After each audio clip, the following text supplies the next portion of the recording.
कुछ व्यक्तित्व का असर था, कुछ उनकी अद्भुत कला। फिल्मों के जरिए उन्होंने देशभक्ति को पूरे देश में फैलाया। उन्हें भारत कुमार कहा जाता है और वो शख्स, वो कलाकार जो अपनी कलम और अपने निर्देशन में बेहतरीन फिल्मों का निर्माण किया, जिसके डायलॉग और गीत आज भी लोगों की जुबान पर चले आते हैं। रोटी कपड़ा और मकान, क्रांति जैसी बेहतरीन फिल्में देने वाले दिग्गज अभिनेता मनोज कुमार का 87 साल की उम्र में मुंबई में निधन हो गया है। पूरब और पश्चिम फिल्म का गीत भारत का रहने वाला हूँ, भारत की बात सुनाता हूँ आज भी सभी की जुबान पर रहता है। उन्हें दो बदन, हरियाली और रास्ता और गुमनाम जैसी हिट फिल्मों के लिए भी काफी जाना जाता है। बता दें, भारतीय अभिनेता और फिल्म निर्देशक मनोज कुमार का शुक्रवार सुबह निधन हो गया। वे 87 साल के थे। उन्हें अपनी देशभक्ति फिल्मों के लिए जाना जाता था। उनकी देश प्रेम वाली फिल्मों के लिए उन्हें भारत कुमार के नाम से जाना जाता था। उन्होंने कोकिलाबेन धीरूभाई अंबानी अस्पताल में अंतिम सांस ली। इस खबर के बाद पूरे देश में शोक की लहर दौड़ गई। विशाल टावर जुहू में उनके अंतिम दर्शन के लिए लोगों का जमावड़ा लगा।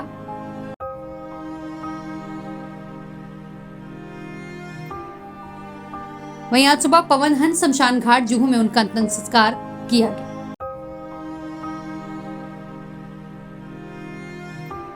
मेडिकल रिपोर्ट के मुताबिक भारत कुमार के नाम से मशहूर अभिनेता ने सुबह 3:30 बजे अंतिम सांस ली थी। उनके निधन की वजह दिल का दौरा बताई गई। रिपोर्ट ने यह भी पुष्टि की गई कि मनोज कुमार पिछले कुछ महीनों से डिकम्पनसेटेड लिवर सिरसोस से जूझ रहे थे। उनकी हालत बिगड़ने के बाद उन्हें 21 फरवरी 2025 को अस्पताल में भर्ती कराया गया था। आज उनके निधन के बाद कई सितारे उनके अंतिम दर्शनों के लिए उनके घर पहुंचे और अपनी अपनी श्रद्धांजलि दी। Manoj uncle since many years. In fact, he is the one who gave my dad, पापा, मेरे पापा को उन्होंने ब्रेक दिया था फिल्मों में और he was like the father to all of us. And आज मैं उनकी तीन फेवरेट चीज़ें लेके आई उनके लिए, जो मैं उनके ऊपर चढ़ाना चाहूँगी, जो मैंने चढ़ाया है, कल सुबह भी आऊँगी चढ़ाने। एक तो महाकाल का रुद्राक्ष की माला, साईं बाबा की विभूति और इंडिया का फ्लैग, क्योंकि मेरे लिए वो भारत थे, भारत हैं और भारत रहेंगे। इनके जैसे इंस्पिरेशनल मूवीज़ और देशभक्ति और भक्ति की मूवीज़ आज तक किसी ने नहीं बनाई है एंड न बनाएंगे। एक एक गाना उनका याद है एंड मेरा सबसे फेवरेट है जब ज़ीरो दिया भारत ने, मेरे भारत ने। और आज वो भारत को हाथ जोड़ने, जो हमारे लेजेंड हैं, थे, रहेंगे। देखिए, इंडस्ट्री के लेजेंड हैं मनोज जी। हम सब बड़े हैं उनकी फिल्में देखते हुए। मुझे बहुत खुशी है ये सोच के कि एटलीस्ट मुझे उनकी एक प्रोडक्शन में काम करने का मौका मिला। देशवासी फिल्म की थी उनकी प्रोडक्शन में। I think he was one of the finest original director and as an actor, producer, director, हर स्तर में उन्होंने बहुत हमारी इंडस्ट्री को योगदान दिया है। हमारे बहुत ही प्रेशियस लेजेंड थे। आज बहुत बड़ा नुकसान हुआ है हमारी इंडस्ट्री को और उनकी फिल्में एक हमारे लिए मिसाल है। इंडस्ट्री में किताबों में पढ़ाई जाएंगी किस तरह की फिल्म मेकिंग, सॉन्ग पिक्चराइजेशन उनका जो था, जिस तरह का म्यूज़िक उन्होंने हमारी इंडस्ट्री को दिया। I think he is a textbook in film making. So उनकी हमेशा इज्जत रहेगी, हमेशा उनकी कमी महसूस। पूनम जी, उस दौर की बात करें और आज की अगर, तो क्या वो मिजाज आज के लोग बना सकते हैं उनके जैसी फिल्में? देखिए, वो बात करने की नहीं है। उन्होंने जो किया था वो हमेशा याद रहेगा और इंस्पिरेशनल रहेगा। मुझे लगता है जो भी आज के नए डायरेक्टर्स भी आएंगे, उन्होंने स्टार्ट तो एज एन एक्टर किया था, बट एज ए डायरेक्टर जब उन्होंने फिल्में बनानी शुरू की, वो चीज़ें आज तक लोग देखेंगे और कोशिश करेंगे कि हम उतनी पेट्रियाटिक फिल्म हो सके, मीनिंगफुल फिल्म हो सके। मतलब पूर्व पश्चिम अलग अलग देशों की जो डिफरेंसेस हैं, वेस्टर्न कल्चर का जो इन्फ्लुएंस है, उन्होंने टाइम से पहले ये चीज़ें बनाई और देशभक्ति की उनकी तो मिसाल है। जिस तरह की उन्होंने हमारे लिए फिल्में बना के सबको, आज तक उनका म्यूज़िक बजता है जब कोई भी पेट्रियाटिक बात होती है। Will remember him and miss him all. Ma'am उनकी फिल्मों की ऐसी क्या खास बात थी, आपको क्या अच्छा लगता है? बहुत सी बातें हैं हमारी, हम तो फिल्म इंडस्ट्री में हमारा बचपन साथ ही गुजरा है। ओके जी, मेरा तो उनसे बहुत पुराना रिश्ता था। जब मैं फिल्म में आया था आज से 55-60 साल पहले, तब से जानता था और बहुत कुछ सीखा था उनसे। और आज की पीढ़ी शायद ये बात नहीं जानती कि उनका कितना योगदान है, बहुत बड़ा। तो ही it's a big loss for the industry and for the nation. We have lost a great film maker, the writer, producer, director of very talented, very gifted, and he was a big star. जैसा आपने बताया sir, आपकी काफ़ी सारी यादें उनसे जुड़ी, हाँ। कोई एक याद है आप यहाँ शेयर? बहुत कुछ सीखा। मतलब मुझे याद है कि जब मैं नया नया आया तो उनको मालूम था मैं देव साहब के साथ काम करता था, तो फिर भी उनको मुझसे लगाव था। तो एक दिन हम लोग बैडमिंटन खेलते थे साथ में, यहीं पास में। सर जितना मैंने जाना है तो हाँ, उस तरह की फिल्में अब नहीं बनती। देखिए वो मैं अभी यही कह रहा था कि समाज में जो होता है, फिल्म वही दर्शाता है। फिल्म एक दर्पण है समाज का। तो आज का माहौल ऐसा बहुत ही गुस्सैल हो गया है, तो फिल्में भी उसी मिजाज से बनती हैं। मैं क्या कहूँ, इन्होंने जो काम किया है वो तो एक मील का पत्थर है लोगों के लिए, माइलस्टोन है, और they will always be a lesson for film makers. उनकी जो एडिटिंग थी, सॉन्ग पिक्चराइजेशन थे, जो उनके डायलॉग थे, बहुत ही कमाल के होते थे। Thank you. हाँ जी, जो कुछ भी थोड़ा बहुत मेरे को जीवन में आया, उसमें से मनोज कुमार, उनकी फिल्में और उनके साथ बैठे हुए लम्हों का बहुत बड़ा हाथ है। I am missing him, everybody is missing him, but he will be always there. वो हमेशा रहेंगे, अपनी फिल्मों के ज़रिए हर दिल में रहेंगे। और आज सुबह से मैं उनके गाने ही देख रहा हूँ, और आज शाम को भी हम और उत्कर्ष बैठे हुए थे, हमने सोचा कि आज शाम को हम शोर देखेंगे और शहीद देखेंगे। 2 पिक्चर आज शाम को हमारा प्लान है देखना है। हाँ, पूरा देश उनकी फैमिली है। सुबह से इतने सारे लोगों से बात हो रही है। और मनोज जी कहते हैं कि एक दौर था, एक दुनिया थी सिनेमा की। जब हम फिल्म लाइन में आए थे तो मनोज कुमार, भारत कुमार, मतलब it is unbelievable to tell. हमने इतना उनसे सीखा। मैं तो एकलव्य की तरह उनसे हमेशा सीखता रहा, गाने कैसे प्रचार करने हैं, पेट्रोटिज्म कैसे लाना है। तो मैं तो हमेशा उनका एक एकलव्य भी हूँ।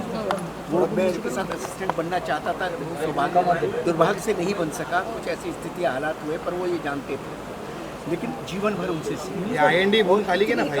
इतनी कविताएँ, इतना कुछ उनके पास था, आज सब चला गया।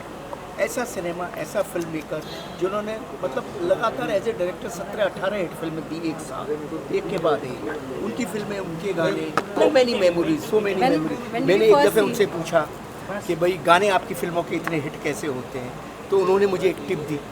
उस टिप की वजह से थोड़े बहुत गाने मेरी फिल्मों के हिट हो जाते हैं। क्या टिप था वो? अब वो टिप तो बताएंगे, लेकिन अगर आपको कोई फिल्म उनकी रीमेक बनाना चाहेंगे तो किसका? अरे उनकी उपकार, उनकी शो, उनकी पूरा पश्चिम, कितनी फिल्म, उनकी शहीद, उनकी सेंट्रल रोटी कपड़ा और मकान, सारी फिल्में, क्रांति, सब। कौन सी फिल्म आप उनकी नहीं बनाना चाहो? तो सर उन्होंने जैसा संगीत दिया, जैसे फिल्में दी, उस तरह का दौर क्या हम आपकी तरफ से देख सकते हैं? भाई मैं तो उतना गुणी ज्ञानी नहीं हूँ जितने वो हैं। उतना बड़ा काम तो मैं नहीं कर सकता। Manoj Kumar is a legend. हम लोग तो बस उनके गुणों और ज्ञानों ने, उनके जो गुण हैं ना, उन्होंने एक छल्ली में रखे और उनको छाना। उसमें से 2-4 जो छिट्टे हमारे पास आए हैं, बस उतने ही हैं हमारे पास, उससे ज़्यादा नहीं है।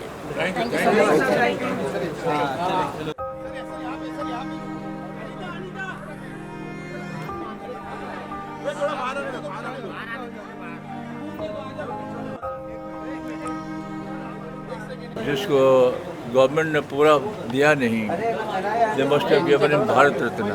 ही done so much for the country, for glorifying the country, for giving a message in every picture about India. Thank you very much, all the best, God bless you. कल मिलते हैं। आपकी कुछ यादें शेयर कर दीजिए उनके साथ। जी हाँ, बिल्कुल।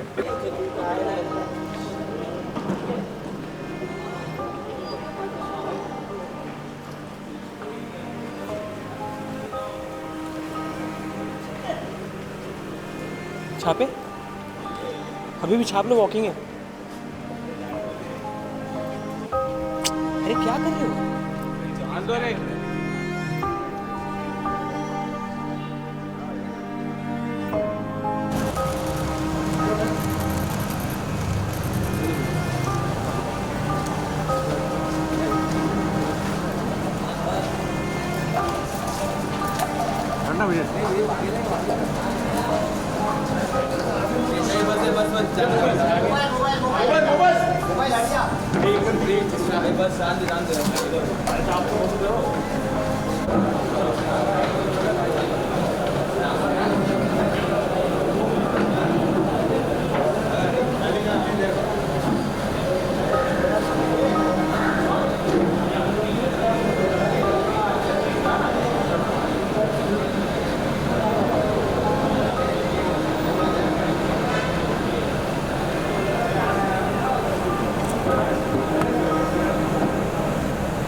बहुत बड़ा चैप्टर फिल्म इंडस्ट्री का बंद हो गया है, बट एक ऐसा चैप्टर जो हम सबको बहुत हर डेकेड में कोई ना कोई फिल्म मेकिंग की टेक्निक, कोई लेसन, कोई ज़िंदगी जीने का फलसफा, how to be a good भारतीय नागरिक सिखा के गया। मनोज कुमार साहब truly for me he was like a god figure, और ना सिर्फ मेरे लिए बट बहुत सारे फिल्म मेकर्स के लिए एक entire decades of generations will learn from his film. तो नीचे करना वो रेस्ट इन पीस। ये कौन है ये वाला?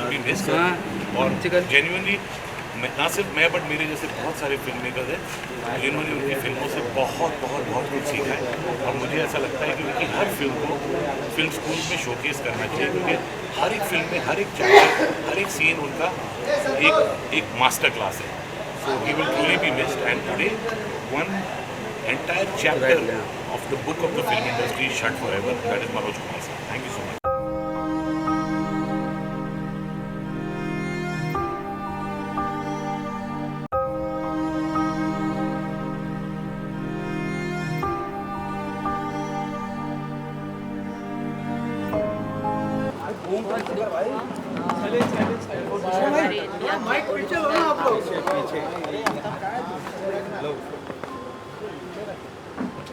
पीछे करो ना गाइस, माइक पीछे करो थोड़ा। सिर्फ देश के लिए नहीं, हमारी फिल्म इंडस्ट्री के लिए लॉस भी हुआ है, लेकिन देश के लिए भी लॉस हुआ है। जैसे कहते हैं ना, वो हमारे ओरिजिनल भारत की शान थे भारत, और कुणाल हमारे बहुत अजीज़ दोस्त थे। तो I just wish that he can get over this loss. बहुत शॉकिंग था, और मेरे ख्याल से मैं इतने सालों से मनोज जी को जानता था पर्सनली तौर पे। 2002 से जब मैं उनको चांदनी बाग के बाद मिला था, जब से मेरी उनके साथ हमेशा संपर्क रहा है, और कभी भी नहीं भी मिलना होता मैं उनको फ़ोन पे हमेशा बात करता था। हमेशा इंस्पिरेशन थे वो हमारे लिए जनरेशन। हमने तो उनकी पिक्चर देख के हम बड़े हुए हैं, पूरा पश्चिम, शोर, उपकार, टूटी कपड़ा मकान, क्रांति, इसी फिल्म देख के हम बड़े हुए हैं। उनकी देशभक्ति के जो गाने थे, जो उनके स्टोरी टेलिंग थी, बहुत ही अद्भुत थी, बहुत अलग थे, एड ऑफ टाइम थे। सॉन्ग पिक्चराइजेशन में मेरे ख्याल से कोई उनका उंगली नहीं पकड़ सकता, इतना अच्छा उनका कॉन्ट्रीब्यूशन, योगदान रहा है हिंदुस्तानी सिनेमा में, भारत के सिनेमा में, हमेशा वो याद किया जाएगा। एज ए फिल्म कौन सी ऐसी चीज़ है जो वो अलग करती है मनोज कुमार साहब? देखिए, मेरे ख्याल से मनोज कुमार जी थी बहुत ही देशभक्त उनकी पिक्चरें होती थी, और उनकी पिक्चरें देशभक्त के अलावा मैं कहूँगा कि बहुत सी सोशल चीज़ों को उजागर करती थी। अगर पूरा पश्चिम एक ऐसी फिल्म है, मेरे ख्याल से जब लोग देखते थे, बहुत लोग, मुझे याद है मैंने आर्टिकल पढ़े थे, जब NRIs जो है वह यूरोप से, फॉरेन से वापस आ जाते थे पिक्चर देखी कि इतना आपको इंस्पायर करता। रोटी कपड़ा मकान एक कंटेम्प्रेरी फिल्म थी। अब यकीन मानोगे, मैं कल ही शाम को मेरे असिस्टेंट्स के साथ बैठा था, और मेरे ऑफिस में एक कॉन्फ्रेंस में 2 पोस्टर बड़े लगे हुए कि अमर अकबर एंथोनी और एक रोटी कपड़ा मकान के। तो मैंने असिस्टेंट को बोला था कि रोटी कपड़ा मकान का स्क्रीन प्ले इतना कमाल का स्क्रीन प्ले है। मेरे ख्याल से आप लोग को सब लोग को देखनी चाहिए वो पिक्चर। एंड जब सवेरे न्यूज़ है बड़ा दुख हुआ। मेरे ख्याल से मैं आज भी इतने साल हो गए मनोज कुमार जी की पिक्चर देखता हूँ, और मैं जब भी उनके साथ यहीं मुलाकात करता था उनके घर पे या फ़ोन पे, हमेशा मेरे को बोलते थे मधुर तो अपने कन्विक्शन से फिल्म बना। हमेशा मुझे इंकरेज करते, चाहे चांदी बार, पेज 3, कॉर्पोरेट, फैशन, जितनी फिल्में बनाई, हिंदू सरकार, हमेशा मेरे को बोलते थे मधुर अच्छा सिनेमा बनाता है, you stick to your cinema. तो मेरे ख्याल से आज पूरा देश उनको याद करेगा। उनका एक आइकॉन रहे वो हम सब के लिए, इंस्पिरेशन रहे, बहुत आने वाली जनरेशन्स के लिए वो इंस्पिरेशन रहेंगे। मैंने कहा ना, उनका सॉन्ग पिक्चराइजेशन, उनका स्टोरी टेलिंग बहुत ही कमाल का, अद्भुत था। हमेशा लोग उनको याद करेंगे। एज ए एक्टर भी मैं कहूँगा, एज ए एक्टर भी उनकी फिल्में, चाहे गुमनाम हो, वो कौन थी हो, भगत सिंह का रोल कौन भूल सकता है जब हम शहीद पिक्चर देखते हैं। आज भी हम लोग को कई साल तक ऐसा मनोज कुमार ही हमको लगते थे भगत सिंह है, कि वो बचपन में जो उनका गाना देखते थे, वंदे पसंद थी, जो गाना था इतना फेमस गाना है, तो हमेशा लोग उसे कनेक्ट करते थे। और मेरे ख्याल से आज एक एरा का एंड हुआ है, लेकिन मनोज कुमार जी अपने काम जो उन्होंने किया है, जो उनका कंट्रीब्यूशन रहा है हिंदुस्तानी सिनेमा में, it will be always be remember. Anecdote तो बहुत है। वो हमेशा मेरे को चाहते थे मैं एक्टर बनूं बोल के। मैंने बोला मैं बहुत बुरा एक्टर हूँ। हमेशा बोलता तो एक्टिंग क्यों नहीं करता, एक्टिंग क्यों नहीं ट्राई करता, लेकिन मैंने कहा मनोज जी बहुत ही बुरा एक्टर, मेरे से एक्टिंग नहीं होती, मैं बिहाइंड द सीन ही अच्छा हूँ। ऐसी कई चीज़ें थी, हमेशा मेरे को इनकरेज करते थे। सिनेमा देख के फ़ोन करते थे, ट्रेलर देखते, प्रोमो देख के फ़ोन करते थे। वो हमेशा, मैं कभी भी बोर होता है या उनसे मेरे को बात करनी, कुछ इंस्पिरेशन चाहिए, मैं हमेशा फ़ोन करता, मनोज जी क्या है। तो वो कविता बड़ी अच्छी सुनाते थे, मुझे याद है बहुत अच्छी अच्छी कविता सुनाते थे। मैं 5-5, 10-10 मिनट में उनका सुनता था कविता। कभी कभी तो ऐसा होता था तो मैं बोलता था मनोज जी रुक जाइए, मेरे असिस्टेंट थे या मेरे साथ लोग हैं, वो भी मैं स्पीकर फ़ोन पे डाल देता था, तो कुछ कविता, कुछ शायरी बड़े अच्छे अच्छे सुनाते थे, तो बड़ा मज़ा आता था। वो सब चीज़ मैं मिस करूँगा उनके साथ। आपने अभिनय इंस्पायर्ड थे, उन्हीं को देख के वो फिल्मों में भी आए, नाम भी है, करेक्ट। तो आप उनके एक्टिंग स्टाइल के जो उन्होंने एंड तक रखा था, कहीं ना कहीं से जो ट्रेजेडी किंग दिलीप साहब, बहुत मेरे ख्याल से बहुत ही कमाल का दिलीप साहब के साथ उनका एक रहा। उन्होंने डायरेक्ट भी किया दिलीप साहब को, और आदमी पिक्चर भी उन्होंने साथ में की, जिसके अंदर दिलीप कुमार और मनोज जी दोनों साथ में थे। बहुत ही कमाल की फिल्म थी वो भी, मुझे याद है। वो पिक्चर मैंने टेलीविज़न पे देखी, दूरदर्शन पे, दोनों का परफॉर्मेंस। उसके बाद क्रांति में साथ में काम किया, और मुझे याद है क्रांति एक ऐसी फिल्म थी जो दिलीप कुमार की जो एंट्री होती है मेरे ख्याल से कमाल की, एंड जो उन्होंने प्रेजेंट किया। मैं कहूँगा मैं मनोज कुमार के गाने मेरे यूट्यूब पे डाउनलोड है, मैं आज भी देखता हूँ, चाहे वो क्रांति का गाना हो, चाहे वो मैंने आज भी वो रिसेंटली मैंने गाना, मेरे ख्याल से कुछ लास्ट वीक ही मैंने वो देखा था अपना मेरा चना है अपनी मर्जी का जो गाना नहीं है, जिंदगी टूटे, तो बहुत ही कमाल था। लेकिन वो दिलीप कुमार जी और उनका जो गाना था, मेरा चना, हेमा मालिनी जी का, बहुत ही शत्रु जी भी थे उस गाने में। मेरे ख्याल से उनका योगदान, उनका कंट्रीब्यूशन बहुत ही कमाल का रहा है, और उनको हमेशा people will remember his contribution huge. It will resonate today also with all the audience. आखिरी चीज़ पूछेंगे, वो जगह हमेशा के लिए खाली, हमेशा रहेगी। मेरे ख्याल से कोई नहीं बनाया जो मनोज कुमार जी का जो योगदान है, जो कंट्रीब्यूशन है, मेरे ख्याल से कमाल है। देशभक्ति जो मेरे ख्याल से इन्फ्यूज़ की उन्होंने उस वक्त पे 80s 70s के सिनेमा में, वो आज भी लोग देखिए, आज भी हम लोग देखते, जब 26 जनवरी होती, 15 अगस्त होती, ऐसा होगा नहीं कि मनोज कुमार जी के गाने ना बजे। हर जगह, चाहे किधर भी कोई भी हो, कहीं जेल हो, कोई पंडाल हो रोड पे, या किधर भी हो, उनकी देशभक्ति के गाने, महेंद्र कपूर जी के जो गाने हैं वो आज भी बजते हैं, वो आज भी कनेक्ट करते हैं। मेरे ख्याल से उनका योगदान बहुत ही हमेशा याद रखा जाएगा। धन्यवाद। वही एम्बुलेंस से उनकी दिवंगत शरीर को विशाल टावर जुहू में रखा गया। मनोज कुमार के कई पोस्टर जगह जगह शमशान घाट पर लगे हुए भी नजर आए। वहीं भारतीय सिनेमा में मनोज कुमार के योगदान को हमेशा याद रखा जाएगा। उन्हें कई प्रतिष्ठित पुरस्कारों से सम्मानित भी किया गया था। उनके नाम एक राष्ट्रीय फिल्म पुरस्कार और अलग अलग श्रेणियों में 7 फिल्म फेयर पुरस्कार शामिल है। भारतीय कला में उनके अपार योगदान के सम्मान में सरकार ने उन्हें 1992 में पद्मश्री से सम्मानित किया। उन्हें 2015 में दादा साहब फाल्के पुरस्कार से सम्मानित भी किया।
Subscribe now and press the bell icon. Never miss an update.